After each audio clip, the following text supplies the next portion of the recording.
Extra time চ্যানেলের পক্ষ থেকে তোমাদের সকলকে নতুন বছরের অনেক শুভেচ্ছা। Happy new year. আশা করি আগামী বছরটা তোমাদের খুব সুন্দর সুসজ্জিত কাটবে এবং তোমাদের সকলের মনের ইচ্ছা পূর্ণ হবে, এই আশা এক্সট্রা টাইম চ্যানেল সবসময় করে। আজকের ভিডিওতে আমরা আলোচনা করব 2024 যে নতুন বছর, সেই বছর কিন্তু টিচার রিক্রুটমেন্টের গোল্ডেন ইয়ার হতে যাচ্ছে। কেন, কিভাবে, সেটা অবশ্যই তোমাদের মধ্যে বিস্তারিত আলোচনা করব। এবং আমরা একটু 2023 নিয়ে যদি দেখি, প্রাইমারি ইতিহাসের একটা কালো অধ্যায় কিন্তু চলে গিয়েছে। তোমরা সকলেই জানো 2023-এ কিন্তু প্রাইমারি রিক্রুটমেন্ট একটাও হয়নি।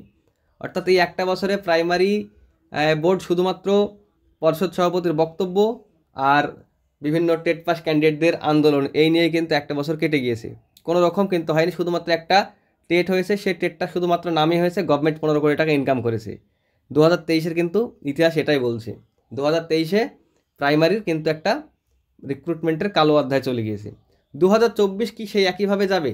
দেখো, 2024 কিন্তু সেইভাবে না যাওয়ার সম্ভাবনাই বেশি। 2024-এ কিন্তু সমস্ত জট কেটে রিক্রুটমেন্ট প্রক্রিয়া কিন্তু চলবে এবং অনেকেই যেটা ভাবছো যে হয়তো 23-এর মতোই 2024 চলে যাবে, আমি যেটা মনে করছি 2024-এ সমস্ত জট কেটে একটা ভালো দিন অবশ্যই আসবে। সেটা জানুয়ারির পর থেকে কিন্তু তোমরা দেখতে পাবে। আমরা যদি দেখি 2024-এ যে দাঁড়িয়ে যে কেসগুলো আমাদের সুপ্রিম কোর্ট এবং হাইকোর্টে আছে প্রাইমারি রিলেটেড, সেগুলো নিয়ে যদি আমরা একটু আলোচনা করি, প্রথমে আমরা 20-22 কেসটা জানে আলোচনা করি। তো আমরা সকলে জানো 20-22-এর নেক্সট হিয়ারিং ডেট 12 জানুয়ারি আছে, অর্থাৎ জানুয়ারির মধ্যেই কিন্তু 20-22-এর কেসটা সলভ হয়ে যাওয়ার সম্ভাবনা আছে। তো সেইটা সলভ হলে অবশ্যই কিন্তু 11,765-র রিক্রুটমেন্ট সম্পন্ন হবে। তাহলে কি 2024-এর প্রথম দিকে কিন্তু একটা রিক্রুটমেন্ট হওয়ার সম্ভাবনা প্রবল। সেখান থেকে অবশ্যই 11,765 ক্যান্ডিডেট জব পাবে এবং তারা বেকারত্ব থেকে অন্তত মুক্তি পাবে।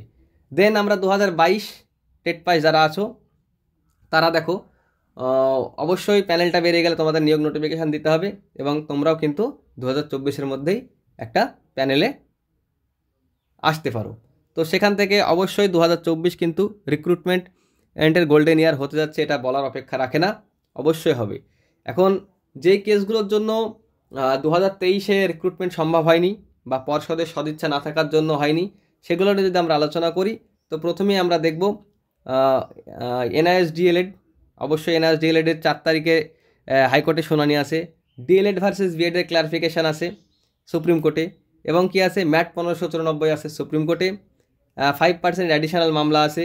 এছাড়াও এই 20-22-এর কেসটাই কিন্তু সব থেকে বাধা হয়ে দাঁড়িয়েছিল। তো 20-22-এর কেসটা আমরা দেখলাম কবে, 12 তারিখে, অর্থাৎ 12 জানুয়ারির শুনানি আছে। এই 20-22-এর কেসটা উঠে গেলে কিন্তু একদম রিক্রুটমেন্ট প্রক্রিয়া সচল হয়ে যাবে এবং আগামী দিনে রিক্রুটমেন্ট অবশ্যই হবে।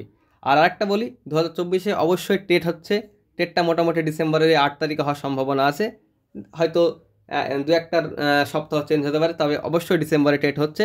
তো তোমরা যারা 2023-এ টেট, অবশ্যই সেটা আমি বারবারই বললাম, টেট নামমাত্র নেওয়া হয়েছে, টেট পরীক্ষা কারোর ভালো হয়নি।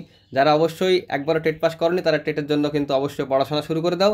আজকে নতুন বছর, আনন্দ ফুর্তি একটু হয়তো করবা, পিকনিক করবা, কিন্তু আগামী দিন থেকে অবশ্যই তোমাদেরকে কিন্তু আবারও পড়াশোনা বা স্টাডি করতে শুরু করতে হবে। আর 2022 টেট পাস যারা আছো তারা অনেকেই কমেন্ট করছো যে ইন্টারভিউ যদি হয় সেক্ষেত্রে তাদের প্রিপারেশান এখন জিরো। তবে বলবো, ইন্টারভিউ কিন্তু যদি নোটিফিকেশান আসে খুব বেশি দিন দেরি হবে না, ইন্টারভিউ কিন্তু খুব তাড়াতাড়ি শুরু হবে এবং ওই রকম 17-র মতো 1 বছর ধরে ইন্টারভিউ চলবে না যে তুমি টাইম পাবে। কারণ ডিপিএসসিতে ইন্টারভিউ হবে, সেখান থেকে কিন্তু টাইম খুব কম হতে পারে, 1 মাসের মধ্যে ইন্টারভিউ কমপ্লিট হতে পারে। তো তোমাদের অবশ্যই এখন থেকে ইন্টারভিউয়ের প্রস্তুতি নিতে হবে। আমি বারবারই বলেছি, আমার চ্যানেলে ইন্টারভিউয়ের প্রস্তুতি ভিডিও আপলোড অবশ্যই করা হবে, তবে আর কিছুদিন পর থেকে করা হবে, মোটামুটি 1 সপ্তাহ পর থেকে কিন্তু আমরা ইন্টারভিউ রিলেটেড ভিডিও আপলোড করব। তো তোমরা অবশ্যই সেই জন্য চ্যানেলটা সাবস্ক্রাইব করে রাখো এবং লাইক কমেন্ট শেয়ার করো। ভিডিওটা ভালো লাগলে অবশ্যই তোমরা লাইকটা কিন্তু করবে। Thank you.